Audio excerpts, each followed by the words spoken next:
Give me 5 minutes and I'm going to explain to you exactly why coaches can't sell their high ticket offers. Now, in this video, I'm going to talk about four things: honesty, confidence, relying on guarantee, and being too salesy. Okay. These four things, you need to be able to fix them. Okay. So, the first thing, honesty. On every single one of your sales calls, you need to be honest. Okay. You need to be honest. And the reason why, for example, if you don't have client results, you haven't helped this specific type of person before, don't lie to them and say that you've done that before, because you haven't.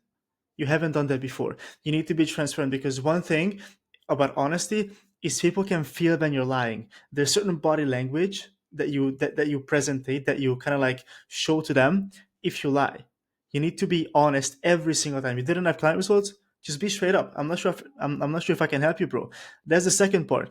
If you're not sure that you can help the prospect because you've never done it before, or you just don't think it would be a good fit to work with you, just don't sell him the program, because it's not going to have a good outcome if you're not honest about your own program, about your own expertise. Okay, that's the first thing. You need to be honest 100% of the time. There are some kind of like small lies that you can use to leverage on your sales calls, but it cannot be anything like, I have 100 client results when you haven't worked with anyone yet in your life.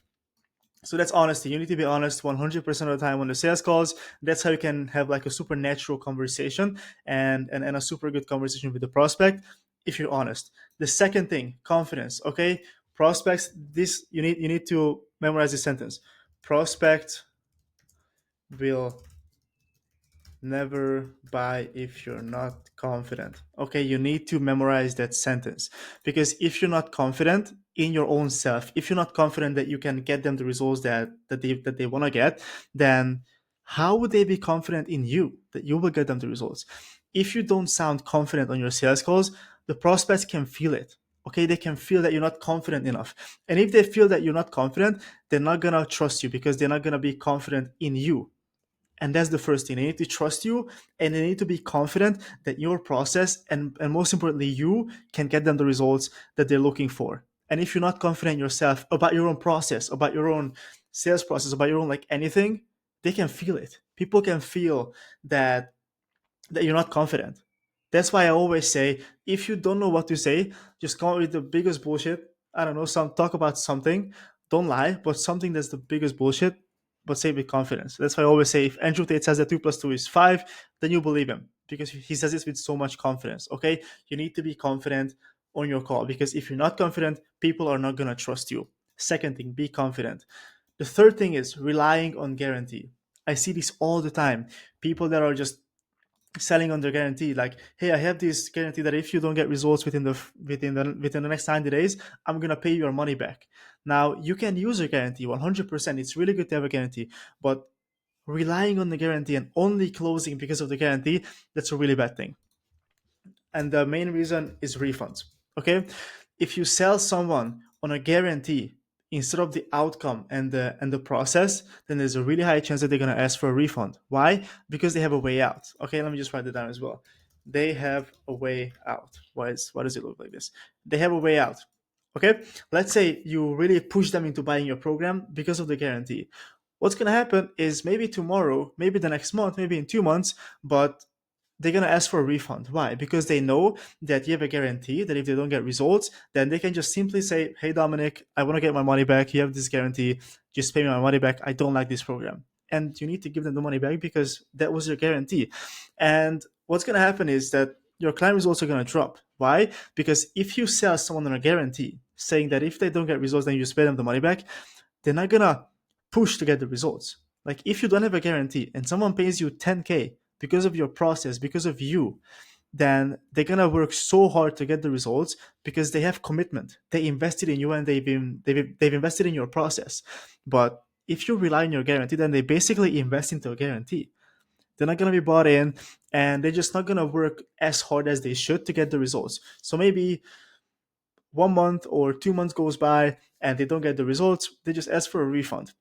There's a specific reason why your program is 3 months long, because you need all the 3 months to get them where they want to be. But let's say within 2 months they don't get the results. Okay, I want to get my money back, bro. This doesn't work. But you know that it takes 3 months, and they should know that it takes 3 months, but they don't know that because you have a guarantee and you rely on the guarantee. Okay, by solely relying on the guarantee, you give them a way out, that they don't have to work hard, they don't have to use all of your process, they don't have to wake up at 8 a.m. and just work for 10 hours. They can just chill, and if they don't get the results, they can just have their money back. Don't rely on your guarantee. You can mention it, so by like only mention guarantee if it's like the last thing that's holding them back from moving forward. Like if they have a lot of fear, and if they have a lot of uncertainty, not even about your process, like they need to love your process, but uncertainty about themselves, uncertainty about their finances, of course, yeah, give them a guarantee as like, okay, if nothing works out, then we have a guarantee as well, like don't worry about it. But that shouldn't be your only main selling point, that you have a guarantee. So don't rely on the guarantee. Okay, have a really good process and use the guarantee if it's the only thing that will get them into the program. And then the fourth thing is being too salesy. Being too salesy, I see this all the time. That's why you don't close this, because you're being too salesy. You use a word by word script. You shouldn't use a word by word script. What you need to use is a framework. The difference between a framework and a script is with the script, you just read it out loud. Like, hey, this is the word by word script. You're just going to read it out loud. With a framework, you understand the questions and the answers that you need to get from the prospects, and you always customize the questions based on where the prospect is at. That's why a framework is way better than using a script, because with a script, it sounds like an interview. And your sales call shouldn't sound like an interview, it should sound like a conversation. So it shouldn't sound like an interview, it should sound like a conversation between you and a friend. Okay? Understand this. On your sales calls, it shouldn't sound like a conversation. I mean, it shouldn't sound like an interview. It should sound like a conversation between you and your friend. It should be a really smooth conversation, not an interview like, hey, I have this question, give me your answer. I have the next question, give me your answer. I have this question. It shouldn't sound like this. It should sound like a conversation that you have with one of your best friends, but you ask specific questions within this conversation to get them to give you all the information that you need. Okay? It doesn't matter what you ask. What matters is for them to give you all the information that you need to be able to create a super customized personal pitch that sounds exactly like what they're looking for. That's the only point of your discovery process, to get all the information, to build your pitch for the prospect, to make them feel like this is the exact process that they're looking for to get to the dream outcome. Don't be too salesy.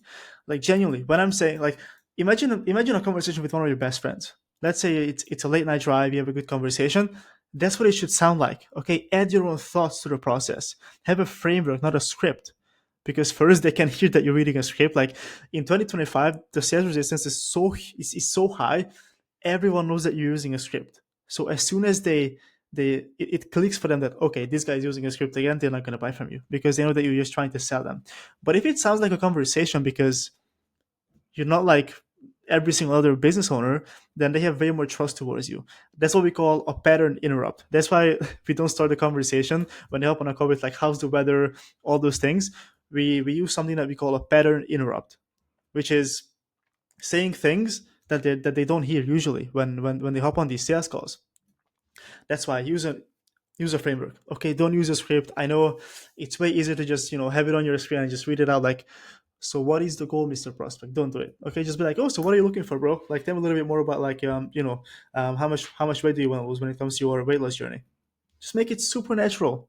Okay, the more natural, the more chill it sounds like, the way easier the conversation is gonna be. You're not gonna just sweat, throughout the conversation. You're not gonna be stressed, and it's gonna be easier. And I'm gonna add something more to being too salesy, is that you're like too like, I don't know, it's you're too like stuff stiff. Yeah, you're too stiff on your sales calls.